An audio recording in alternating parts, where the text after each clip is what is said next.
My brother Ryan's new house was exactly what I'd expected. A 3-bedroom colonial in the suburbs, white picket fence, 2-car garage, the kind of place that screamed safe choice and conventional success. He'd paid $485,000 for it, which he'd mentioned at least 5 times in the family group chat. I pulled up in my 10-year-old Honda Civic. Scratched paint, broken passenger mirror, a car I'd bought in college and never bothered to replace. I parked on the street behind my sister Amanda's gleaming BMW SUV and my parents' Mercedes sedan. The housewarming party was already in full swing. Through the windows I could see 30 people milling around Ryan's living room, holding champagne glasses, admiring the fresh paint and new furniture. I grabbed the wine I'd brought, a $15 bottle from Target, and headed inside. Lily. My mother, Patricia Green, spotted me immediately. She wore a Talbot's dress and her country club pearls. "You're late. We've been here for an hour." "Traffic," I said, which was a lie. I'd been finishing a conference call with my Tokyo investors about a high-rise development deal. "Well, you're here now." She air-kissed my cheek and immediately frowned at my outfit. "Is that the same dress you wore to Thanksgiving?" "It's comfortable," I said. The dress was from H&M, 3 years old, perfectly serviceable. My sister Amanda appeared, perfectly coiffed in designer everything. At 34 she was 2 years older than me and had spent our entire lives making sure I knew it. "Lily. Oh my God, you actually came. I told Ryan you probably wouldn't be able to afford the time off from that nonprofit job." "I made it work," I said. "How generous of them to let you have a Saturday off." She sipped her champagne. "Come on, let me give you the tour.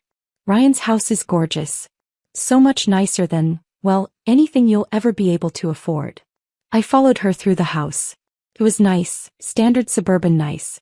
Granite countertops that weren't quite the right shade. Hardwood floors that were pretty but showed every scuff mark.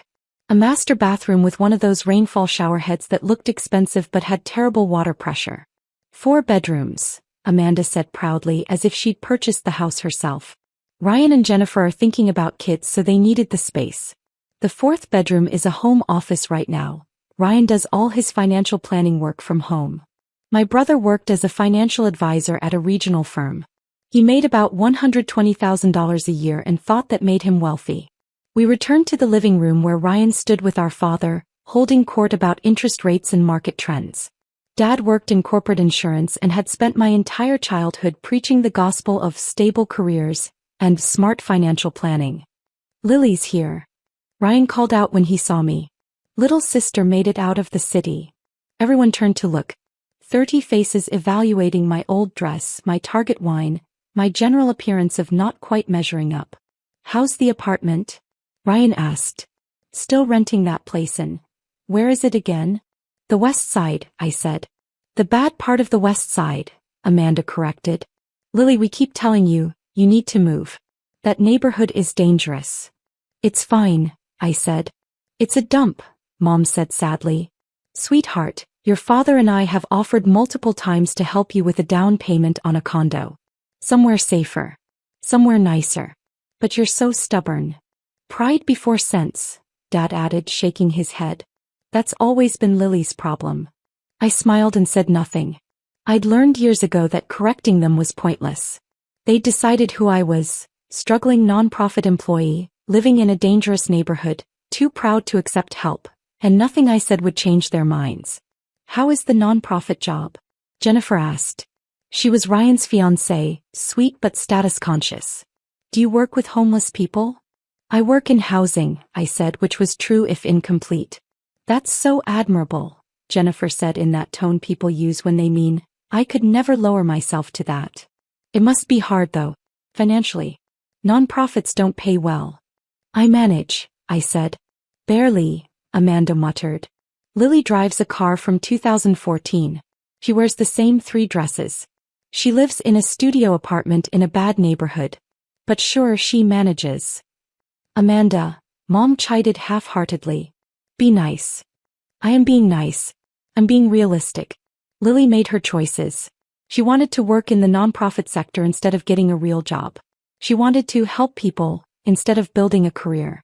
Now she's 32 and living like a college student." Several people nodded sympathetically. "Poor Lily," their expressions said. So well-intentioned but so impractical. Ryan clapped his hands together. Hey everyone. Time to set up the entertainment system. I got this amazing 85-inch Samsung TV. Top of the line for $1,500, and I want to get it mounted before dinner. A group of Ryan's friends immediately volunteered to help. They began unpacking the massive television, reading instructions, arguing about which wall mount to use. I found a quiet corner and pulled out my phone. 3 missed calls from my property manager, David Chin. 2 texts from my CFO. 1 email marked urgent from my real estate attorney. I opened David's text. Lily, need to confirm. The Riverside Tower closing is set for 3 p.m. today. All documents are ready. This is the big one. Call me ASAP. I stepped into Ryan's empty kitchen and called David. Lily. Thank God. Are we good to proceed? Yes, I said quietly. Execute the purchase. $847 million is a lot of money even for you. You're sure about this? I've been sure for 6 months. The Riverside Tower is the crown jewel of downtown luxury real estate. Once we own it, we'll control 40% of the city's high-end residential market. Incredible. Okay, I'll confirm with the sellers. Expect the wire transfer to complete by 5 p.m. And Lily, congratulations. This is huge. Thanks, David. I hung up and checked my other messages. My CFO wanted to discuss Q4 projections. My attorney needed signatures on the Portland acquisition. My development team was finalizing plans for the Chicago high-rise conversion. Normal Saturday afternoon business for someone who ran a $3.2 billion real estate empire. I returned to the living room where Ryan and his friends were mounting the television. They'd finally gotten it on the wall and were now connecting cables, arguing about HDMI ports and sound systems. Lily.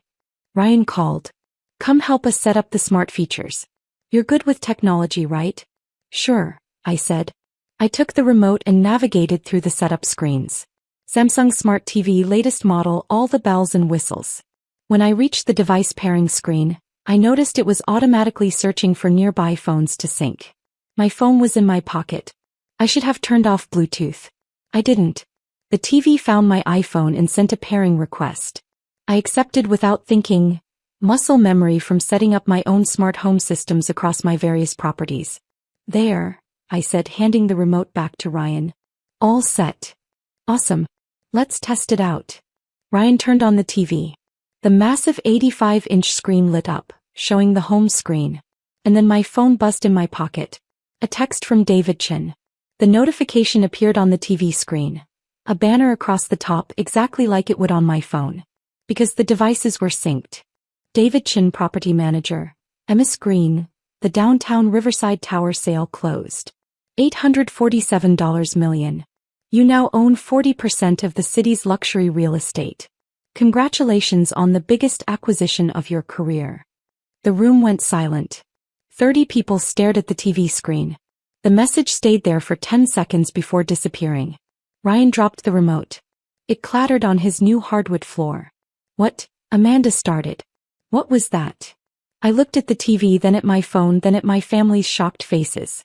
That was a text message, I said calmly. From my property manager. Your property manager? Mom whispered. My phone buzzed again.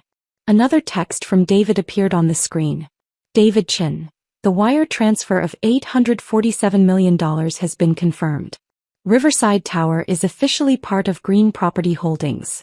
Your portfolio now includes 47 residential buildings across 6 cities.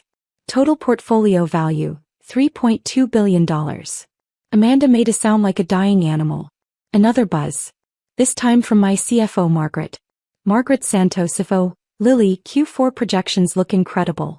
Rental income up 23%, property values up 31%.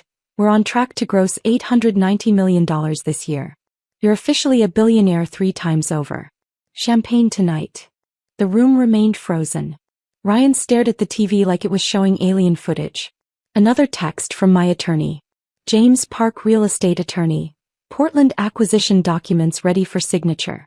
The Pearl District Tower purchase at $340 million is ready to execute when you are. Also, the Seattle Waterfront Development Partners confirmed. They're thrilled to work with Green Property Holdings. My sister's champagne glass slipped from her hand and shattered on the floor. Nobody moved to clean it up. Lily, Dad said slowly. What is Green Property Holdings? Pie company, I said. I own it. I founded it 7 years ago with money I saved working in property management. Started with one small apartment building. Grew from there. Grew to what? Ryan asked, his voice strangled. 47 residential buildings. Mostly luxury apartments and condos in high-demand urban markets. New York, Chicago, Seattle, Portland, Denver, Austin. About 8,000 residential units total. We also own 3 commercial towers, 2 mixed-use developments, and we're about to break ground on a luxury high-rise in Miami. Mom sat down heavily on Ryan's new sofa. 47 buildings? Yes. Worth. The portfolio is valued at approximately $3.2 billion. We generate about $890 million in annual revenue from rents and property management fees. After expenses, my personal net worth is around $2.1 billion. Amanda started laughing. High hysterical laughter. This is insane. This is, Lily, you can't just, you drive a 2014 Honda Civic. It runs fine. Why would I buy a new car? You live in a studio apartment. I live in a 600 square foot unit in a building I own. It's one of 40 units in the West Side Tower, a property I purchased 5 years ago for $8.2 million and renovated into luxury rentals. The building is now worth $23 million. My unit is convenient for work and costs me nothing since I own it. The West Side Tower, Dad said faintly. The luxury building on Morrison Street? That's the one. But that's in the best part of the West Side. That's not the bad part of town. No, I agreed. It's actually one of the most desirable addresses in the city. But you assumed I lived in the bad part because that fit your narrative. Ryan found his voice. You're a billionaire. You own $3.2 billion in real estate. The company owns it. I own the company. So yes, essentially. Jennifer was frantically Googling on her phone. Green Property Holdings. Oh my God. There are articles. Mysterious real estate mogul Lily Green. How a 32-year-old built a billion-dollar empire. Green Property Holdings reshapes urban luxury markets. She turned her phone around. There was a photo of me from a real estate industry conference, shaking hands with the mayor at a development announcement. That's from last month, I said. We broke ground on an affordable housing project downtown. 200 units. I'm donating the land and construction costs, about $45 million total. $45 million, Ryan repeated. You're donating $45 million? Yes. I work in housing like I told Jennifer earlier. I develop both luxury and affordable housing. The luxury properties fund the affordable ones. It's a sustainable model. My phone buzzed again. Another text on the big screen. David Chin. Forgot to mention. The penthouse in Riverside Tower is being prepared per your specifications. 6,000 square feet, panoramic city views, private elevator. Your new primary residence should be ready by December. Want me to start moving your things from the West Side unit? Mom made a whimpering sound. Penthouse, Amanda whispered. You're moving to a penthouse. In a building I own, yes. The West Side unit was fine for a while, but I wanted more space. The Riverside penthouse is essentially the crown jewel of my portfolio. Seemed silly not to live there. Dad stood up and walked to the window, staring out at Ryan's suburban street. Lily, you're telling us you own a real estate empire worth over $3 billion. You're a billionaire. And you never said anything? I tried to tell you, I said. 7 years ago when I started. I called and said I'd bought my first property. A small apartment building in a transitional neighborhood. Do you remember what you said? Silence. You said I was making a terrible mistake. That real estate was too risky. That I should focus on getting a stable job with benefits instead of gambling on property investment. Dad flinched. I called 3 years later when I'd acquired my 5th building. You said I was being reckless and I'd end up bankrupt. Mom cried and asked if I needed money. Mom was crying now. Real tears. I called last year when I crossed $1 billion in portfolio value. You thought I said $1 million and told me that was nice, but I should really think about my retirement savings. Oh my God, Ryan breathed. So I stopped trying to tell you. I built green property holdings while you assumed I was barely surviving. I acquired 47 buildings while you pitted me for living in a dump. I became a billionaire while you tried to give me career advice. Jennifer was still scrolling on her phone. There's an interview here. From Real Estate Weekly. It says you started with $47,000 in savings and turned it into a $3.2 billion empire in 7 years. It calls you the most successful young real estate investor in the country. That interview was last month, I said. They wanted to feature me for their Women in Real Estate issue. Why didn't you tell us? Amanda demanded. Why let us think you were poor? I didn't let you think anything. You decided I was poor because I drove an old car and wore simple clothes and worked in housing. You created a narrative that made you feel superior and I didn't bother to correct it. That's cruel, Mom said. To let us worry about you. To let us offer help when you didn't need it. Was it cruel? I asked. Or was it revealing? You offered to help me with a condo down payment. $30,000 or $40,000, right? Meanwhile, I was closing $1 million deals and you never noticed. You saw what you wanted to see. My phone buzzed again. My attorney, James Park, Lily, the mayor's office called. They want you to join the city's Urban Development Council. Apparently your work on affordable housing has impressed the entire city council. Interested? Another buzz. Margaret Santos, just ran the numbers. After the Riverside Tower acquisition, your personal net worth is now $2.3 billion. Welcome to the top 500 wealthiest people in America. Drinks definitely happening tonight. Ryan sat down next to Mom on the sofa. He looked at his new house, his $485,000 colonial that he'd been so proud of, and then at the messages on his TV screen. I bought this house, he said quietly. I thought I was doing so well. $485,000. I negotiated hard. Got the sellers down from $510,000. I was so proud. You should be proud, I said. It's a nice house. You just bought a building for $847 million. Different scale, I agreed. But Ryan, your house matters to you. That's what counts. Does it? He laughed bitterly. Does it count when my little sister, the one I thought was a struggling nonprofit worker, just casually bought almost $1 billion worth of real estate while I'm celebrating a $500,000 house? The Riverside Tower isn't just real estate, I said. It's a strategic investment that gives me market dominance in the luxury sector. It's 200 units of prime downtown living space. It's projected to generate $47 million annually in rental income. It's business. $47 million, Jennifer whispered. In rent. Every year. Give or take, depending on occupancy rates. Dad turned from the window. The nonprofit job. What do you actually do? I run the Green Foundation. It's a nonprofit I started 3 years ago, funded entirely by my real estate profits.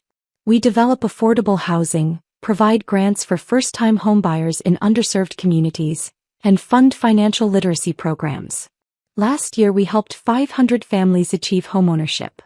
That's actually what you do? Mom asked. You actually help people? Yes. I told you I worked in housing. I do. I develop luxury properties that generate profit, and I use that profit to develop affordable housing for people who need it. Both things are true. Amanda was shaking her head. I don't understand.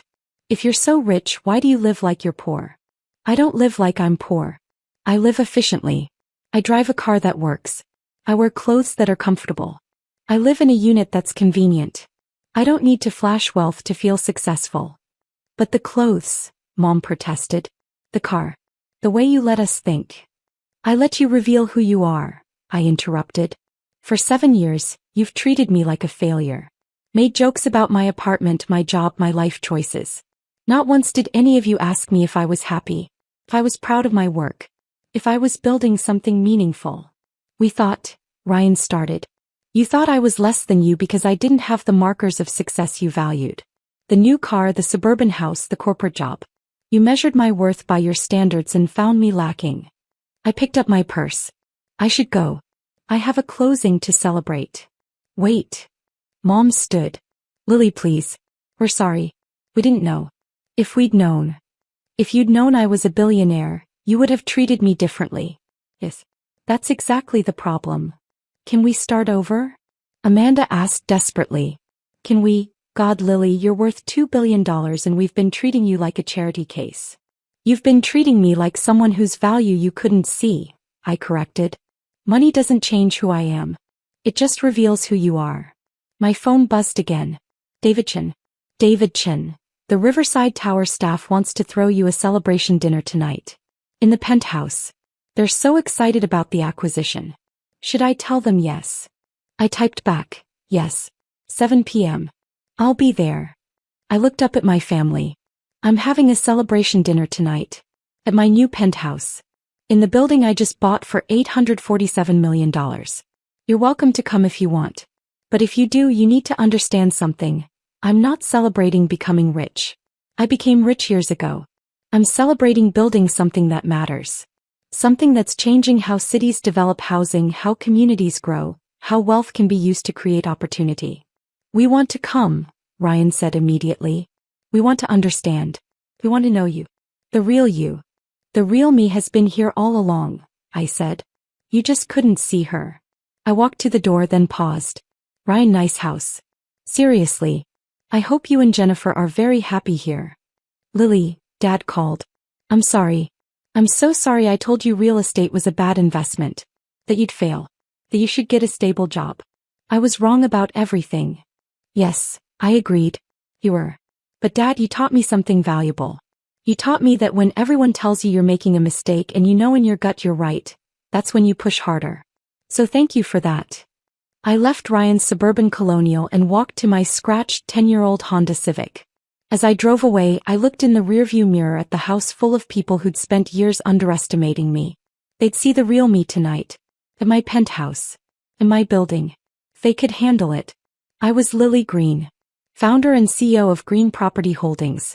Owner of 47 buildings across 6 cities. Creator of affordable housing for 500 families.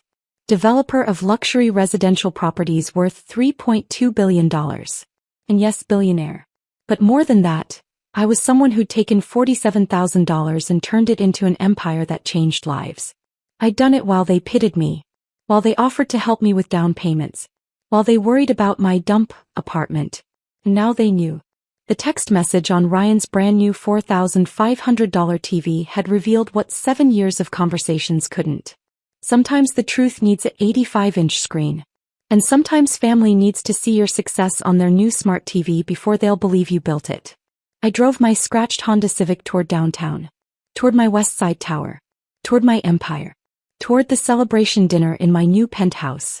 Where I'd toast to $847 million acquisitions and affordable housing projects and the beautiful irony of being underestimated by people who thought they knew better.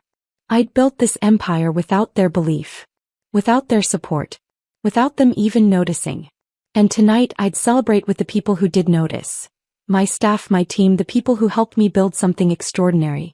Family could come if they wanted. But they'd be guests in my world now. Not judges of it. The penthouse awaited. And so did the rest of my empire.